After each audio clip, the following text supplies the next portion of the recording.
മാർക്കോസിൻ്റെ സുവിശേഷം 9-ാം അധ്യായം 14 തൊട്ട് 29 വരെ. വലിയ ബുദ്ധിമുട്ടുള്ളവരുടെയും പറയാണ്ട് അത് ചൊല്ലണം, ആവർത്തിച്ച് ചൊല്ലണം, പറ്റുമെങ്കിൽ 40 പ്രാവശ്യം ചൊല്ലണം എന്ന് പറഞ്ഞു.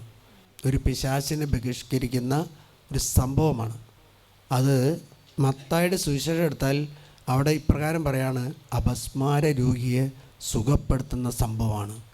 നമ്മുടെ വീട്ടിൽ ആക്രിക്കാരൻ വന്നാൽ അവന് കൊടുക്കുന്ന വസ്തുക്കൾ പോലെയാണ് വീട്ടിൽ അപസ്മാരം വന്നാൽ അങ്ങനെയുള്ള മക്കളെ എന്തു ചെയ്യും? ആക്രിക്കാരന് കൊടുക്കാനുള്ള വസ്തു ഇടുന്ന പോലെയാണ് അപസ്മാര രോഗികൾ ഇടുന്നത്, അല്ലേ? ആണോ? അവനൊരു കല്യാണം കൊടുക്കില്ല, അല്ലെ? കിട്ടില്ലല്ലോ. അവനൊരു വീട് കൊടുക്കില്ല, അവൻ്റെ ജോലി കൊടുക്കില്ല, അവനൊരു ഉത്തരവാദിത്വം. എപ്പോൾ വേണമെങ്കിലും അപസ്മാരം വരാം. അപസ്മാരത്തിന് ഇന്നേ വരെ ചികിത്സ ഇല്ല. അതിനുള്ള ചികിത്സയാണ് ഈശോ ഇവിടെ പറയുന്നത്. നിങ്ങൾ അപസ്മാര രോഗിയുണ്ടെങ്കിൽ, അല്ലെങ്കിൽ നിരന്തരമായിട്ട് പിശാചിൻ്റെ ആധിപത്യങ്ങൾ, തകർച്ചകൾ, മരണങ്ങൾ, ദുരന്തങ്ങൾ നമ്മുടെ കുടുംബത്തിലുണ്ടെങ്കിൽ ഈ വരഞ്ഞും 23-ാമത്തെ ബി എന്ന വാക്ക് ഇപ്രകാരം പറയുന്നത്. ഒന്ന് വായിക്കാമോ? യേശു പറഞ്ഞു കഴിയുമെങ്കിലെന്നോ യേശു പറഞ്ഞു. അപ്പോൾ കഴിയുമെങ്കിൽ എന്നൊരു വാക്കാണ് ആ കൊച്ചിൻ്റെ അപ്പൻ പറയുന്നത്.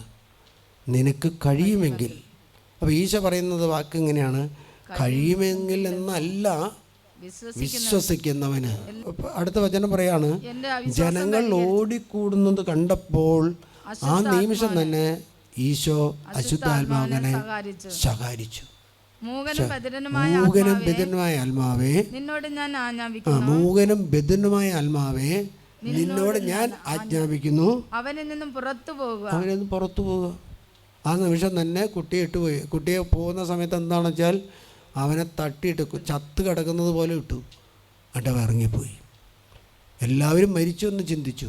ഈശോ ചെന്നിട്ട് അവനോട് പറഞ്ഞു, അവൻ്റെ കൈക്ക് പിടിച്ചു, എഴുന്നേൽക്കാൻ പറഞ്ഞു. അവൻ എഴുന്നേറ്റിരുന്നു.